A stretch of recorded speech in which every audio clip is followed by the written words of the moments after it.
வணக்கம். இந்த சேனலை இதுவரை சப்ஸ்கிரைப் பண்ணாதவங்க மட்டும் சப்ஸ்கிரைப் பண்ணுங்கள். பக்கத்தில் இருக்கிற பெல் ஐக்கானை கிளிக் பண்ணுங்கள். பிடிச்சிருந்ததுனால் லைக் பண்ணுங்கள், ஷேர் பண்ணுங்கள், கமெண்ட் பண்ணுங்கள். நன்றி. வணக்கம். அக்டோபர் மாத ராசி பலன்களை பார்த்து வருகிறோம். இன்று நாம் பார்க்கவிருக்கின்ற ராசி துலாம் ராசி. சுக்கிரனை ராசிநாதனாகவும் சித்திரை 2 பாதங்கள், சுவாதி 4 பாதங்கள், விசாகம் 3 பாதங்களையும் நட்சத்திரங்களாக கொண்டவரும் மற்றவர்களால் மதிக்கப்படுபவரும் நேர்மையாளருமான உங்களுக்கு இந்த மாதம் கார்முகில் வண்ணன் கண்ணனை வணங்கி அவருடைய பரிபூரண ஆசியினை பெற்று சிறப்படைய வாழ்த்துக்கள். ஆகஸ்ட் மாதம் என்றாலே விசேஷமான நாட்களுக்கு குறைவிருக்காது. இந்த மாதம் ஜென்மலட்சுமி, ஆடிப்பெருக்கு, வரலட்சுமி நோன்பு, விநாயகர் சதுர்த்தி, ரக்ஷாபந்தன் போன்ற விசேஷ நாட்கள் வரவிருக்கின்றன. அந்தந்த விசேஷ நாட்களில் அந்தந்த கடவுள்களுக்கு நைவேத்தியம் செய்து வணங்கி வாருங்கள். நன்மைகள் மேலோங்கி சுபிட்சமடைவீர்கள். இந்த மாதத்தில் மாத கிரகங்களான சூரிய பகவான் 16 வரை கடகத்தில் உங்கள் ராசிக்கு 10ஆம் இடமான ஜீவனஸ்தானத்தில் 17ஆம் தேதி அன்று சிம்மத்தில் ஆட்சி பெற்று லாப சுகஸ்தானமான 11ஆம் இடத்தில் வந்து அமர்வது சிறப்பு மட்டுமல்ல, சூரியன் உங்களுடைய லாபஸ்தானாதிபதியும் கூட.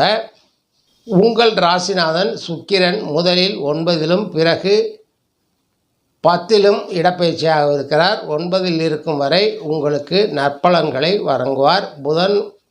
புத பகவான் உங்கள் ராசிக்கு 10ஆம் இடத்திற்கு வந்து அமரவிருக்கிறார். இதனால் உங்கள் வியாபாரம் செழிக்கும், வருமானம் கூடும். 11ல் கேதுவும் உதவுவார்.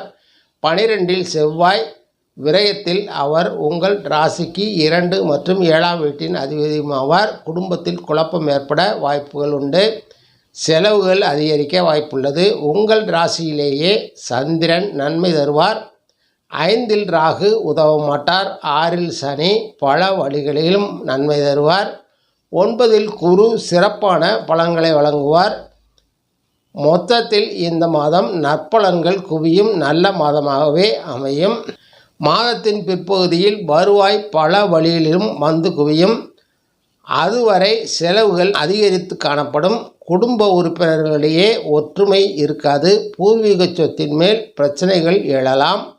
கணவன் மனைவியிடையேயான உறவுகள் சில மன வருத்தங்களை சந்திக்கலாம். உங்கள் மதிப்பு அந்தஸ்து உயரும். தொட்ட காரியங்கள் துலங்கும்.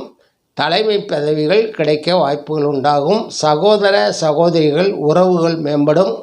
உயர் ரக வாகன யோகம் உண்டாகும். குழந்தைகள் உங்களுக்கு உதவிகரமாக நடந்து கொள்வார்கள். அவர்கள் உங்களுக்கு பெருமை தேடி கொடுப்பார்கள். வேலை தேடுபவர்களின் முயற்சிகள் வெற்றி பெறும். வேலையில் இருப்பவர்களுக்கு சில இடைஞ்சல்கள் இருந்தாலும் உங்கள் வேலையில் உங்கள் தனித்தன்மையை நிரூபித்து முன்னேற்றம் காண்பீர்கள். வருவாய் கூடும். புதிய மாற்றங்கள் ஏற்படும். வியாபாரம் தொழில் செய்பவர்கள் புதிய உத்திகளை பயன்படுத்தி வெற்றி பெறுவார்கள். புதிய முதலீடுகளை ஈர்ப்பீர்கள். வங்கிகளில் கடனை எளிதாக பெற்றுவிடுவீர்கள். முதலீடுகளை அதிகரித்துக் கொள்வீர்கள். உங்கள் ஆரோக்கியத்தை பொறுத்தவரை சிறப்பாகவே இருக்கும். பழைய நோய்கள் கூட கட்டுக்குள் வரும். மருத்துவ செலவுகள் குறையும். உங்கள் முக வசீகரம் அதிகரிக்கும். தேக சுகம் உண்டாகும். மனம் தெளிந்த நீர் போல் குழப்பமின்றி காணப்படும். உணவுகளை சரியான நேரத்தில் தரமான உணவுகளை உண்ணுவது நல்லது. நடைப்பயிற்சி, உடற்பயிற்சி, மனப்பயிற்சி போன்றவற்றை மேற்கொள்வது நன்மை பயக்கும். கல்வி கற்பவர்கள் தொடர் முயற்சிகளின் பலனாக நல்ல மதிப்பெண்களை பெறுவீர்கள். அடுத்த நிலை கல்விக்காக காத்திருப்பவர்கள் தாங்கள் விரும்பிய பாடத்தையும் விரும்பிய கல்வி நிலையத்தையும் பெற்று மகிழ்ச்சி அடைவீர்கள். அரசியல்வாதிகள் மாதத்தின் முற்பகுதியில் சோதனையான நிகழ்வுகளையும் பிற்பகுதியில் நல்ல நிலையையும் அடைவீர்கள்.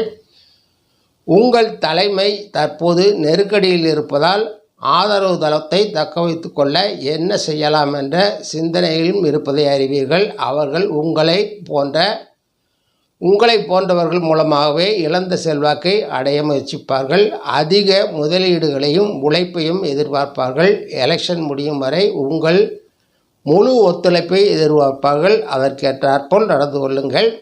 கலைஞர்கள் புத்திசாலிகள், ஆனால் பல நேரங்களில் தங்கள் சக்தியை சரியான வழிகளில் வெளியிட தயங்குகிறார்கள் அல்லது தவறான வழிகளில் சென்றுவிட்டு தங்கள் செல்வாக்கு, பணபலம் இரண்டையும் இழந்து நிற்கிறார்கள். இது உங்களுக்கு உகந்த காலமாகவே இருக்கும் என்பதால் தைரியமாக உங்கள் படைப்புகளை மக்கள் முன்வையுங்கள், ரசிகர்கள் முன்வையுங்கள்.